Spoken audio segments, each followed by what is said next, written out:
Welcome on into the Cougar Tracks podcast, powered by KSLSports.com. It's a post-game reaction edition of the podcast as BYU basketball falls to the Providence Friars in the Big 12 Big East battle, 83-64, in a game that probably wasn't even that close, it seemed like. Full reaction here on the podcast today. You can follow me on social media at Mitch_Harper.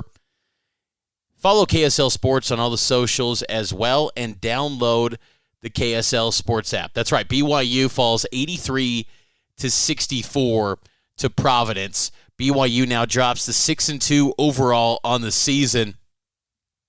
This was a surprising performance from BYU. It was noted by Kevin Young in the BYU Sports Network post-game interview with Greg and Mark that was on KSL News Radio. He's spot on. You look at the box score, and it's very strange. BYU had 69 field goal attempts. 69. Providence, 42. Providence only made 2 more field goal attempts than BYU, but the flow, the lack of flow from BYU was just poor offensively. They could not knock down anything. The physicality of Providence's defense, it sped up BYU, and they were struggling the entire night. BYU just could not do anything from three. Now, Providence coming into the game, top 15 nationally in total percentage of points production from the three-point arc. So it's a three-point shooting team. They can knock down the three. Slower pace team, but 55% from three for Providence. They were 81% from the free throw line, 60% from the field. It was all Friars. BYU had an early 6-4 lead at the 18:01 mark, and that was it. Providence eventually got up to a 25-point lead late in the second half and then won by 19. BYU, I think one positive before probably some rants about that are on the negative side, but I thought it was positive that BYU only had 5 turnovers. In San Diego last week, they had 31 turnovers in the 2 games, and that was a big storyline coming in, only 5 turnovers. So the physicality of Providence's defense didn't, in BYU's possessions, they just couldn't knock down shots. And one of those guys that had a huge spotlight on him on this East Coast trip, which BYU rarely makes going out to the East Coast, was Egor Demin. Egor had 6 points, and he was 0 of 10 from the field. All 6 of his points came from the free throw line. 3 rebounds, 2 assists, 1 turnover in 22 minutes. It was kind of interesting, too, along with the poor shooting. It seemed like he was forcing the issue a lot more, whereas in other games, everything he's done kind of just goes within the flow of the offense. And there was a moment in the first half where he's kind of using his finger to say, let's go, let's start moving, when he got to the foul line for the first time and knocked down his first 2 free throw attempts. The lack of movement from this BYU team offensively was evident, and they were kind of all out of sorts, really, this entire game. And Providence's defense showed up in a big way, and BYU's defense, particularly on the perimeter, was non-existent, and it was a big issue, and BYU's got to get better defensively. But with Egor, it was interesting. In the first half, he didn't have any sort of knee, leg sleeve. It was on his left knee, and in the second half, he had a 7-minute stretch where he did not play. BYU had a little bit of a run, a 10-2 run led by Dawson Baker. I'll get to Dawson here a little bit later, but I thought that was kind of a little bit something to monitor going forward for Egor. Now, BYU's got a pretty light slate between now and 4 weeks from now when they open up Big 12 play on New Year's Eve against Arizona State. Only 3 games. So if there's any sort of issue, keep Egor healthy at all costs and give him necessary rest. But I thought that was kind of just something to monitor moving forward here when it comes to Egor, because he did not have that sleeve in the first half against the Friars. In the second half, he did, because he just seemed like he was forcing the issue a little bit. And it was a tough spot. I mean, on the TV broadcast, they noted that at least 22 NBA scouts were in the amp on Tuesday night to watch most likely Egor and probably Cannon Catchings and some of the prospects in this game. and probably a tough night for Egor to have his worst game as a BYU Cougar to this point. And he'll bounce back, though. I mean, I'm not really worried about Egor. It's like, oh, no, is this going to be a problem moving forward? But it is something to kind of have a real learning opportunity here for him and this BYU team, that the physicality in the Big East was definitely there with Providence. It's going to continue, though, in the Big 12. Big 12 is a physical basketball league, and BYU's got to be ready for that. And that was kind of one of my questions going into the year about this young group. Nice blend on this roster with, veterans, but young pieces. But how are they going to handle the physicality of a league like the Big 12 where you're not able to draw a charge? They're never calling a charge in the Big 12. It is a physical, tough, rugged league.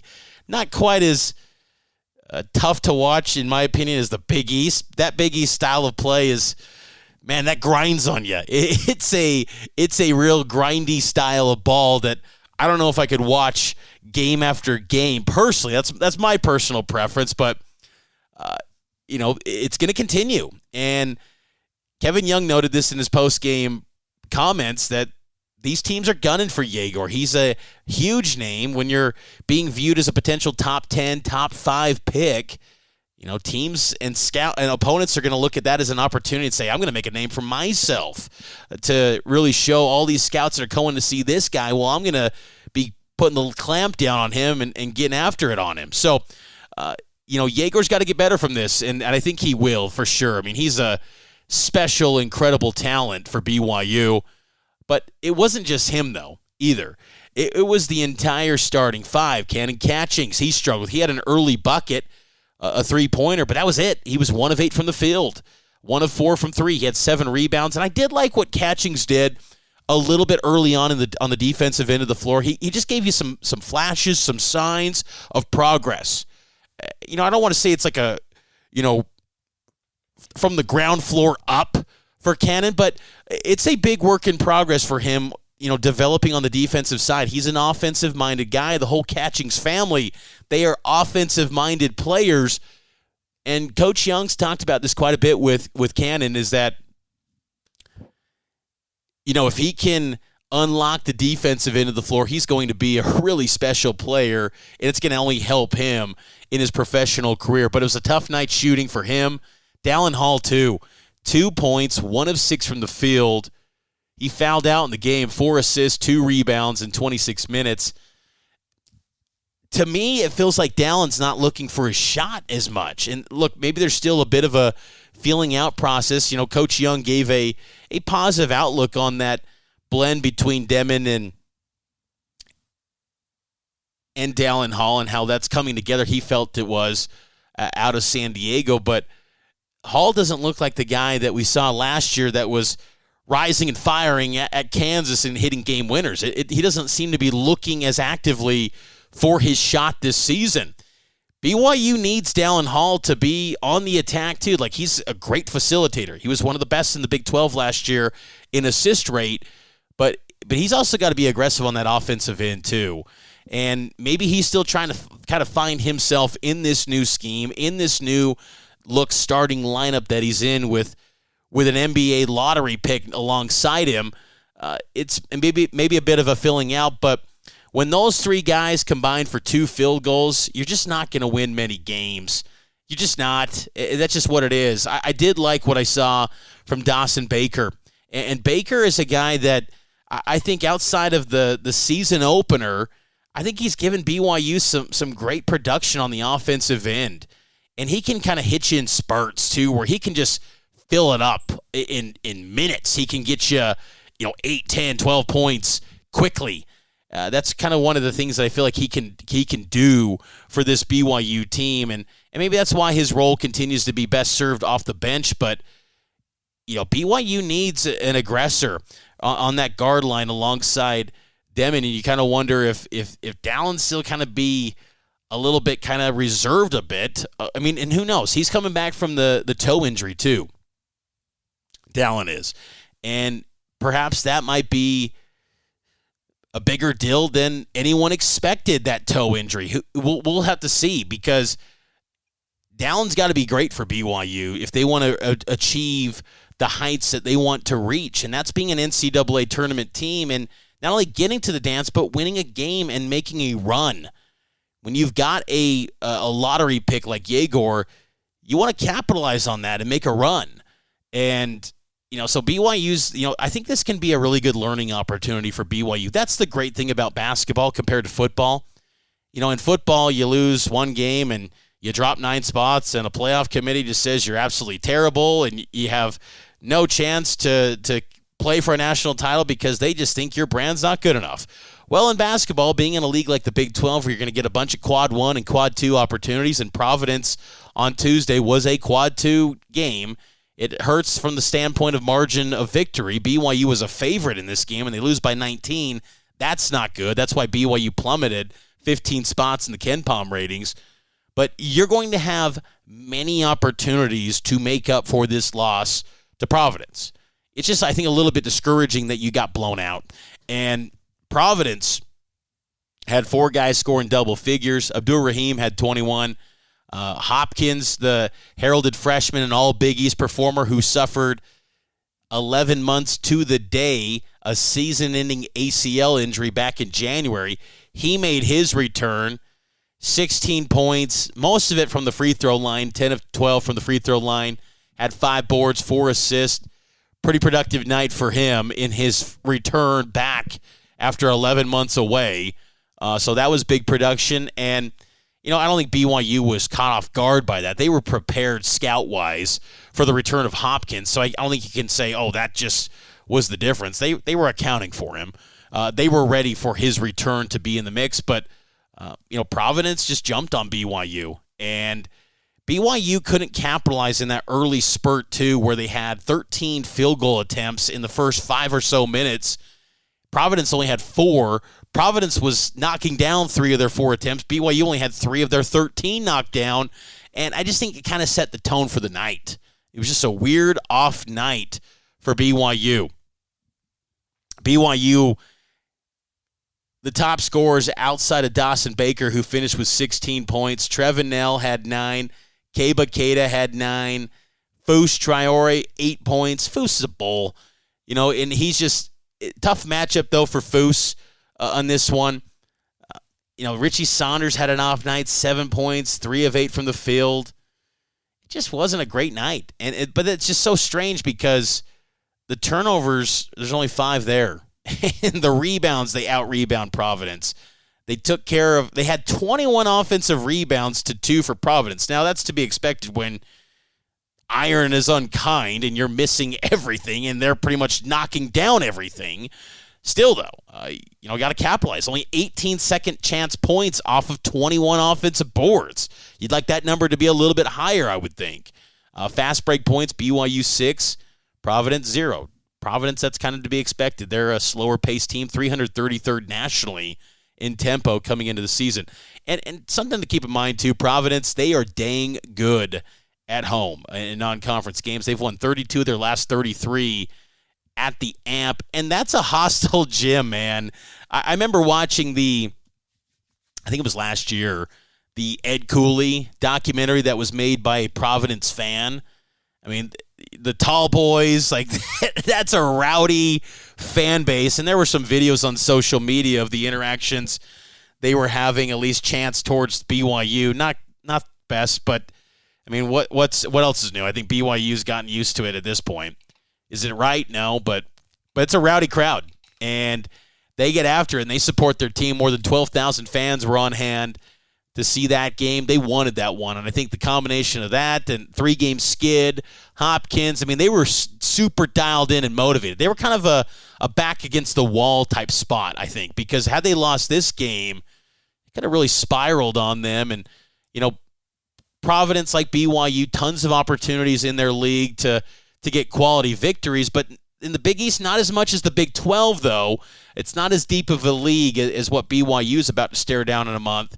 So this was an important one for Providence, and they credit to them, they got it done. They led for this game 35 minutes. But BYU going forward, though, they've got to get better defensively. And that is an area where they've just got to improve. That perimeter defense, there's just been moments, even against teams like Idaho, Ole Miss, it's just got to get better from BYU. And you wonder who's going to emerge as that top guy. You'd point to Richie Saunders, but I think the key guy, the X factor on the defensive end is going to be Catchings.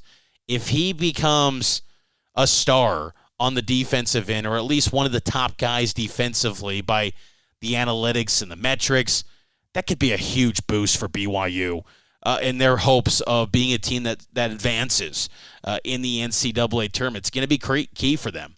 They have to get that. Or you start to kind of maybe rework the rotation a bit. Do you give more minutes potentially to Trey Stewart? Mawat Mag, who are known as defensive guys, they got some run on Tuesday night, not much, but kind of a strange night for them to get kind of thrown in the spot where they were pretty much down and out, and it's hard for them to really make their impact felt. But you wonder going forward if they need some more minutes to help on the defensive effort. We'll see. I don't think that Kevin Young's going to panic, and nor should he.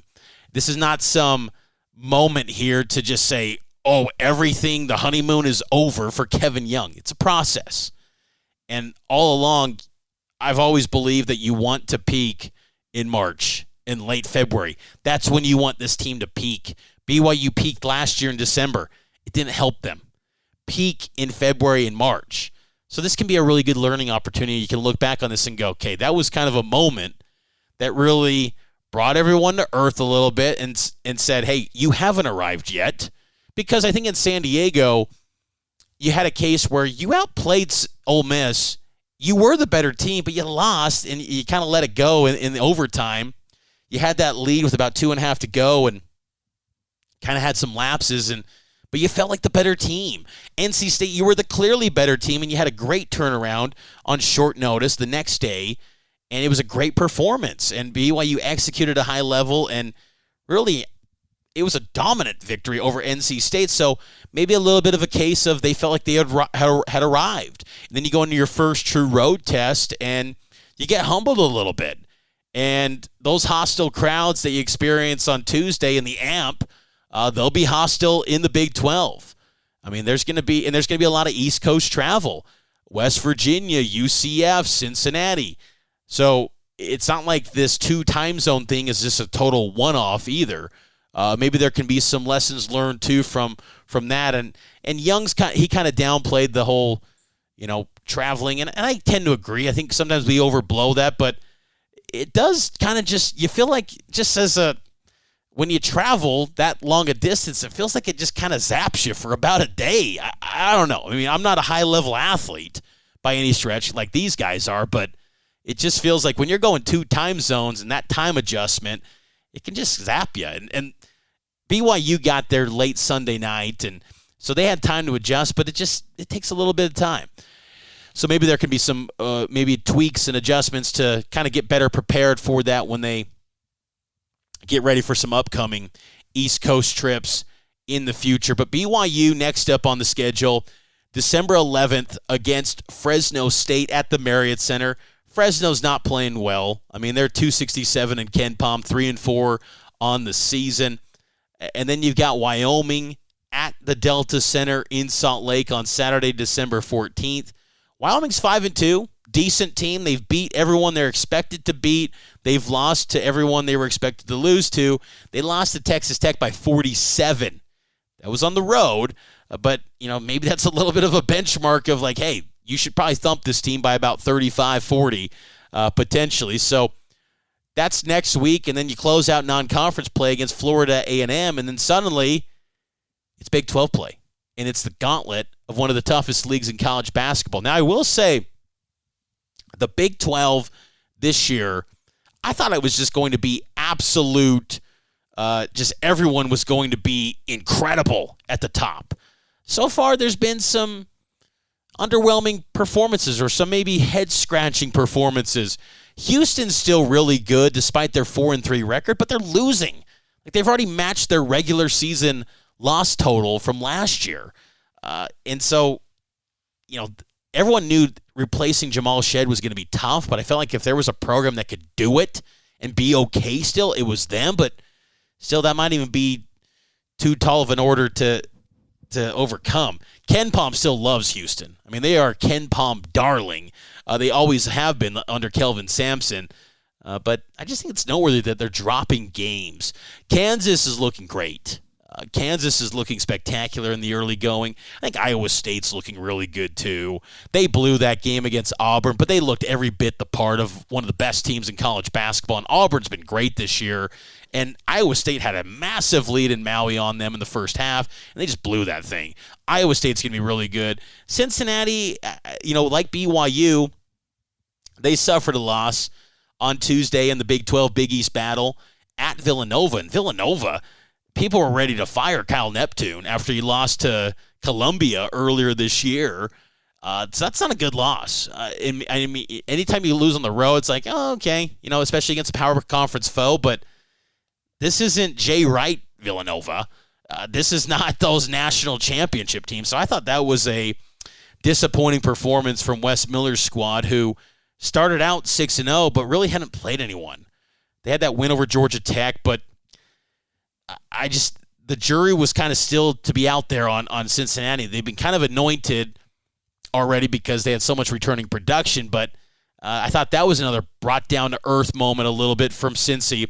Baylor's played a tough schedule, but I still kind of curious to see how they look against UConn on the road. We'll see if VJ Edgecombe healthy. I know he got a little bit dinged up, but we'll see there. Arizona only 3-4. They've been losing games. Tough schedule too. Wisconsin, Duke, battle for Atlantis, but you're losing games. But then on the flip side, you're seeing Arizona State's looking really good. Is this just the year of the Sun Devils? I mean, Arizona State's playing some really good basketball. They don't have elite wins, but they went toe-to-toe with Gonzaga in the kennel, and they were right there with them. West Virginia knocked off Gonzaga, and they knocked off Arizona. Utah's blowing out everyone, but they haven't really played anyone. The only team that they've really faced was Mississippi State. They lost that one, but showed well. Kansas State, jury's out on them. They lost that home game to LSU. UCF started out strong with that big win over A&M, but kind of okay, I guess. Colorado had a nice showing with that win over UConn, but they kind of struggled earlier this week against Pacific. Oklahoma State, new coach. TCU struggling. I don't know. We'll see on the Big 12. Right now, it's rated the third best league. It's kind of slipping a little bit. They're not as performing as well as I think many expected them to perform. And that's got to change because you want to continue to maintain that line of being the best league in America. And that's what they've been. And so far this year, it's not playing out that way, but maybe this is the year where you get a team or two in the Final Four. Because last year you had a really top-to-bottom balanced league by the advanced metrics, but you didn't produce in March. And again, so maybe it's going to be a case of, well, you might be the third best league, but you deliver in March. And I think that might be the more important thing going forward for the Big 12. So it's going to be a crazy race. And that's where, again, BYU can really have a shot to have something to say in this conference race, but they got to tighten things up a bit because sooner rather than later, league play is going to start, and it's going to be here in a hurry. Less than 4 weeks now, Cougs will tip it off against Arizona State on December 31st. But that's going to do it for this edition of the Cougar Tracks podcast as BYU falls at Providence 83-64. Cougs are now 6-2 on the season in year one under Kevin Young. Full coverage on KSLSports.com, and I'll talk to you next time here on the Cougar Tracks podcast. It's powered by KSLSports.com.